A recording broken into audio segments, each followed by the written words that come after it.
Look at you. I have so much to tell you.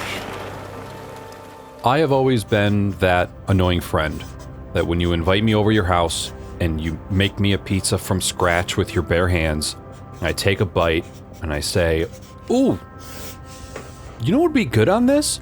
Because every single time I experience something, my brain immediately goes to how to improve. While beneficial in situations like these, not great in social settings.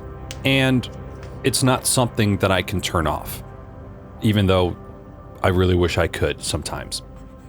And this is no different. The Elgato Prompter is an amazing product that I love. I just couldn't help but think there was something that could be done better. And I wanted to paint it because who doesn't want to do that to themselves? So these next couple of videos are going to be the story about how I spent the last 8 to 9 months developing, painting, upgrading, and modifying my Elgato Prompter, and I'm just gonna take you through the process. So let's do that.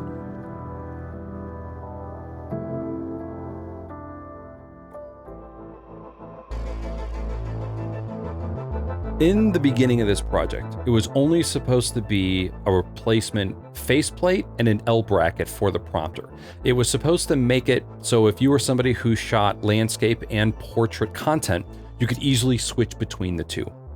The paint job ended up coming into that as well, and it ended up turning into me designing like 14 different parts to make all of these different kits, and I just kind of got a little obsessed with it. So this video today is only going to cover the disassembly and the paint job of the prompter, and it's to show the process so that if anybody else wants to attempt it, they can. And then in later videos, we'll touch on the design and 3D printing process of this whole project and how it all transpired. So why don't we just start with breaking it down.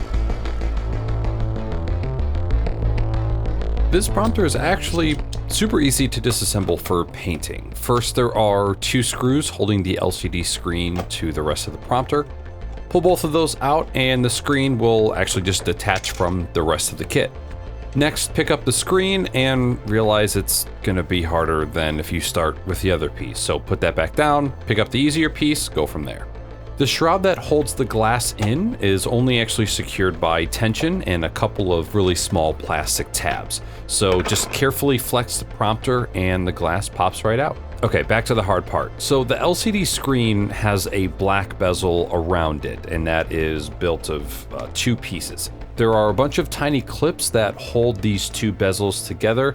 There are tools meant for this, but I don't have those, and I just happen to have a bunch of really thin guitar picks laying around. So if you just push those in 1 pick at a time, slowly prying it apart, trying to kind of push in those clips, and then piece by piece, it will eventually pop open. As usual, whenever I open things up, I'm disappointed there is no secret love note from the manufacturer, but equally surprised at how simple the internals are. Screen, ribbon cable, logic board, microcontroller, and a couple of screws. The LCD is held in place by the bezel, but you'll have to remove all of the screws that connect the circuit board to the plastic case in order for that to come out. Remember, always label your screws to make sure you know where they go when it's time to put them back. Check the LCD to make sure that you didn't break anything, and we're off. Now, keep in mind, I have no idea what I'm doing when it comes to painting and sanding. I wing it every time. All I know is you just don't want any glossy stuff. None of the glossy paint or the glossy finish that is there is good for primer. So rough it up to get the shine off. You don't want to sand with too low of a grit, or else you might get a bunch of deep micro scratches in the plastic. If you only did like a 220 grit and then followed it up with like a 300 or 400 grit, lightly sanded, that would be sufficient. And that's pretty much what I did. I did 1 pass of sanding all of the parts with 220, and then I did the same thing with a higher grit, something like a 300 or a 400. I then blew all of the parts with an air compressor to make sure there wasn't any straggly bits or dust that was hanging around. Then I took all the parts inside, washed them in the sink with a bunch of dish soap and a sponge, and then I set them in front of a fan where they could just dry with air. Next up is the most tedious part of this whole thing, masking with tape. I think that's why they call it masking tape. What you want to do here is cover up any parts that you don't want painted, either for aesthetic reasons or for functional reasons. Things like the clips, the screw holes, stuff like that. In this case, we don't want the inside of the shroud, that area behind the glass, to be anything but black, because then it's going to suck trying to read off of the teleprompter, because you want that to be as dark as possible. So here's a quick look at showing what I taped on the main prompter part. The cleaner and the drier these parts are, the better the masking tape will stick. The only other part I taped was the LCD bezel. All those little clips that hold the two parts of the bezel together, you don't want paint on those. It'll make your life hell. Now here was the fun part I didn't think of before I started this project. How do you spray paint in a garage where your cars are parked in the Detroit winter where it is 15 degrees out, while protecting your cars from overspray? But you need to heat the garage with a propane heater so that you don't freeze to death.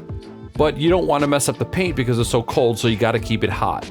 But you also need to leave open airways so that you get ventilation, but not too much because then the heat's just going to escape. So how do you do all that? Well, with a sophisticated array of hung tarps. That's how. And it worked out pretty well, actually. I was surprised.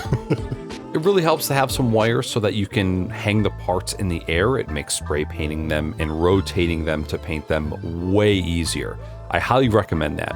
Since there is a heater with a fan and then there's a larger fan that is blowing air around the garage, it is a good idea to hit these parts with a tack cloth right before you spray your first coat of primer. Just make sure that there are no contaminants between the primer and the plastic. This layer is the most crucial. If this layer doesn't stick, then nothing's gonna stick. Because of the cold, I made sure that this first layer of primer dried for a full 48 hours. I left them outside in front of the heater for about 20 minutes, and then I brought them inside. They hung in my living room once they weren't so stinky, and I just put them in front of a fan so that there was constant airflow to really dry them out. 2 days later, I took a very, very high grit sandpaper and very lightly just knocked off any bumps or imperfections with the primer job. Once that was done, hit them with the air compressor again, hit them with the tack cloth again to make sure there was no dust, and then I'm pretty sure I did a second coat of primer, but I can't remember. I might have went right to painting. Painting is quite boring. You're doing the same thing over and over again, a bunch of light coats, one after the other. I spread mine out between 2 different days. I did 3 coats on day 1, and then I did 3 coats on day 2 or day 3. For the Elgato Prompter, I did go with the Rust-Oleum High Performance Enamel. Again, I don't know what I'm doing, but I did do some research and saw that if you use the High Performance Enamel, you don't have to do a clear coat after the fact. That interested me, so I went with that. There aren't as many paint color options when it comes to the high performance enamel, so you're a little limited, but because this was white, no problem. So after the 6th coat of paint, again, I let it dry for, I think I let it dry for 72 hours. I wanted to be absolutely sure that it was cured, and this is how it turned out.